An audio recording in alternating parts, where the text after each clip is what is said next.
107 St. Martin Cable TV time, and I got some guests in the studio. Coming up, you probably hear the ads playing on the radio. The census. The census is coming up, and a lot of people, some know about it, some don't know about it, some fear it. But I have two guests in the studio from the census. I'm Alexis. Good afternoon. Good afternoon. Let me get a little volume right there for you. And am I saying your name Moretta? Moret. Moret. Yes. Moret. Okay, so how you guys doing this afternoon? Fine, Wonderful. Wonderful, wonderful. So the census, what, April 9th, am I correct? April 9th to April 17th. 9th to the 17th. Yes. What's the feeling, the vibe you guys are getting about the census on the road? Well, people are starting to get a little bit more into the census, since we are kind of vamping up the marketing activities as well. And it's only 3 weeks away. 3 weeks away. Time flies. Time flies. Is there any, how should I say this? Is there any, negativity towards the census you guys getting? Any negative feedback? Not negative feedback. I know there was an article yesterday in the paper regarding confidentiality and how things are going in the Netherlands and all kinds of stuff. And, well, it was like a negative vibe. Right. But here in St. Martin, things are different in the Netherlands, right? It's a compliment that he wants to compare us to the Netherlands, I guess. But we're not there yet. He's talking about virtual census, so we don't have to ask people anything. But we're not there yet. No. I know there are projects going on that will allow us to link different databases together, but not yet. Not yet. We're not quite yet. Not quite there yet. Maybe 2020, maybe? Maybe. I hope so. I hope so. It will make my life easier, so I do hope so. That's good. That's good. Now, we was announcing here on Laser 101 about you guys need helpers to help make this census a reality. I mean, you guys can't do it by yourself. Exactly. It takes a group effort to do that. Yes. So if you can explain to the people, who do you need and how do you need helpers out there?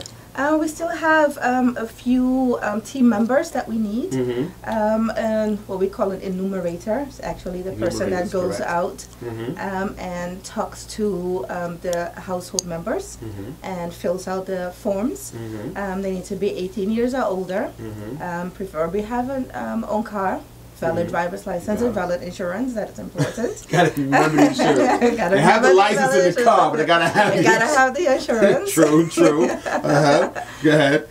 They have to be available during, especially the census week, April 9th to 17th, and for the training beforehand. The training will be the 2 weeks before that. So training for the numerators will start next week, and be presentable, be able to communicate well with people, and just ready to have a lot of fun. Yeah, one thing you forgot to mention. I forgot to mention something. One thing, the most important thing. Are they getting paid for this? Of course. Okay, there we go. You know, ticky ticky, no washy washy. That's the most important question.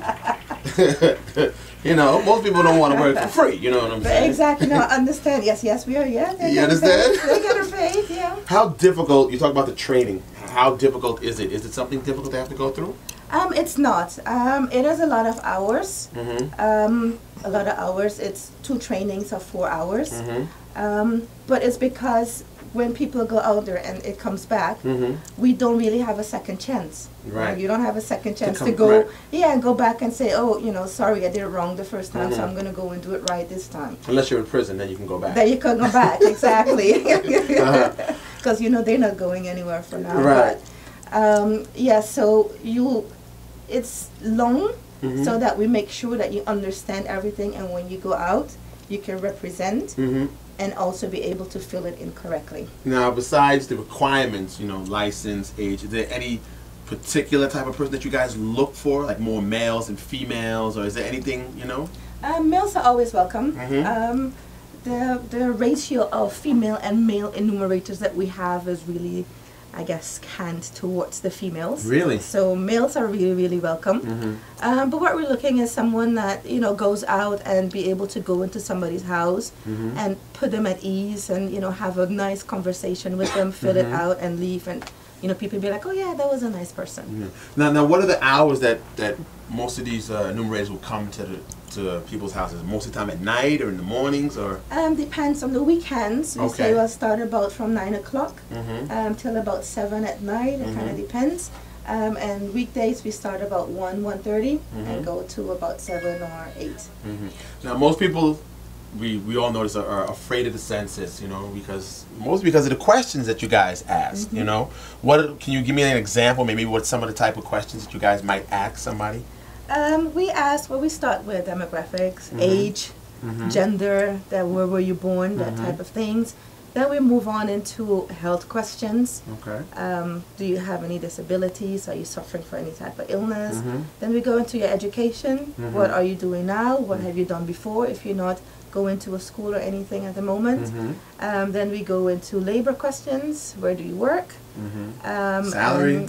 Salary, that's the last part of it. That's the income. And that's it for the personal questions, really. But you do think like most people kind of find them kind of intrusive questions, right? They are, but they need to be aware that we don't want individual, right? So they do come to your house and ask you the questions. Once it gets to the statistics department, it all gets put onto one big pile. And we cannot, deduce it back to one person. We won't do it. We're not allowed to do that, not legally or anything. We can't do that. Once we publish this information, it's just to say, oh, the average income is such and such. Okay. Or, we have this many percentages of male or females. Most people work in, I don't know, the online industry, or most people work in the bank industry or education. So nothing personal, nothing goes back to one particular individual. Okay. What are, because some people would say, okay, but why are we doing this? Okay, yeah, I understand you want to know how many people are in St. Martin, but what are the other benefits of doing a census? It is it's to get an idea of what the country is, what it needs. So besides, there's like 10,000 people, I'm just saying a number, there's 10,000 people up here. What we want to know is, okay, so the 10,000 people, what are they looking for? So yes, it could be people working in the online industry, but is that what people need? Or there's 25% of people that don't have a job. What is their education? What do we need to provide for so that everybody can make a good living? It also, simple things like, oh, can we declare like maybe a poverty line or something like that? How many people fall below and above, and how do we go about combating that particular need? We also ask questions about what kind of disturbances do you have in your neighborhood. Oh, really? Like, are there a lot of dogs walking around? You can check that out mine right now. Dogs barking. Just put G Money said dogs barking. We need to do something about the dogs, all right? Continue. Exactly. Water on the road, and we all know about it. There's certain areas there's always water. It could be dry for months, but there's always water running. Or the garbage, all that type of stuff. That's what that's what we ask. So we know what we need to provide so everybody can live a good life. What about sporting questions? I'm a big sports guy, and the reason why I asked you guys is yesterday, I'm trying to get fit again, as you can see.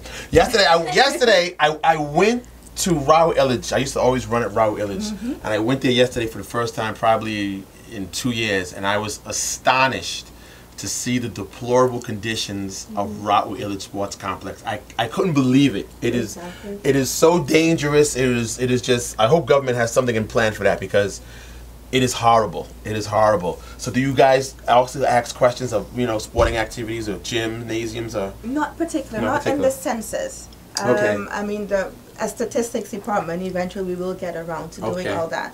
But the census information, the data that we get, will tell us where a lot of youth are, for example, and how are they being provided for? What can we do to make them, I guess, more healthy active instead of unhealthy active? So all of that will help making the government decide, okay, we do need Raul Illich, need some work, but where else can we provide? Great. When was the last census that we did? What year was that? 2001. 2001. Do you remember the numbers from? Like what type of number? For Dutch side, population-wise. That was about 37,000. 37,000. Yeah.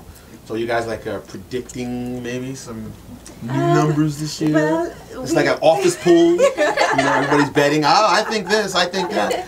We're not betting it, but that is an idea. Maybe we should do that and have like a prize. An office pool, yeah. An office pool. We should do that. Comes the closest. Exactly. Get what? That's a good question. Yeah. You get versatile to film your audition. Oh, there you go. No, but like, is there a number maybe you guys are thinking or floating around? I do have a number that I want it to be. Mm-hmm. And I do have a number that I don't want it to be. Oh, really? Yes. And why do you say that? You don't want it to be? Because, I mean, there's a discrepancy of what we have at the census office has and what we're predicting. Really? So I want that gap to Okay. be as small as possible. Small. Okay. All right. Yeah. Now let's talk. Like a lot of illegals fear the census because Yes. they feel that maybe you might report them, or what do you have to say for that for those who are listening out there? Very simple. We don't care about if you're here legal or illegal. What we care about is, do you live here? That's all we care about. Plain, simple. That's it. No ifs, ands, That's buts, maybe. I do not care. Maybe what? Oh, I'm just saying, maybe. Now, why you guys pick April to do the census? Is there a reason why? Because I know it's very close to Carnival. Gets a little busy. People have other things at the beginning of it. Different reasons. Okay. In 2001, we did the census. That was the beginning of the year. Right. And since we only do it every 10 years and get a lot of technical talk here, but just so it's kind of consistent and we can make a good trend analysis, we kind of want to do it around the same period. Okay. If you do it later in the year, then you get to the summer holidays. So, you know, people go out and it's a bigger chance of not finding someone at home. That's true. And if you do it later in the year, then the gap becomes more, instead of 10 years, it's 11 years. And how can we say that the data is kind of the same? So it had to be the beginning of the year. Everybody wants to be here for Carnival anyway. You want to jump up, you know? I can't miss Carnival. It's in Marta Carnival. I don't know what's going anywhere. Now, another question that a lot of people are going to have, okay, so I'll let the numerators in my house do the census. How long does it take? I ain't got time to waste. I'm not wasting your I got time. to cook dinner for my kids. I'm not wasting your time. I'm talking to you. I mean, No, that's like I'm just saying. time. But you know how we are as human beings. know. You know, we always in a rush and we always like to put things off to last minute. But how long? The enumerator could eat with the. They can have dinner with them. That's a good one too. Just let me know what day you're coming over. I'll cook a little extra. I'll make a little extra. Dinner Okay. conversation. I feel you. But how long does it take? For like average family, it takes about 45 minutes. 45 minutes. Yeah, that's it. And that's, you know, talking to everybody about their personal situation. So wait, so I'm going to cut you short. So if I have a family of 5, you have to go to every single person and interview them? Every single person. Really? Oh, Yeah. not just the head of the family. Not just the head. Oh, okay. I know, I mean, children are going to be more difficult, right? Yeah, true. Because certain questions the parents will have to answer for them. But we try to talk to everybody themselves. Oh, okay. Even because, I mean, we ask, for example, health questions. And, you know, somebody living in your house, you're probably going to know. But it's just easier and, I guess, more accurate. You just talk to that person directly.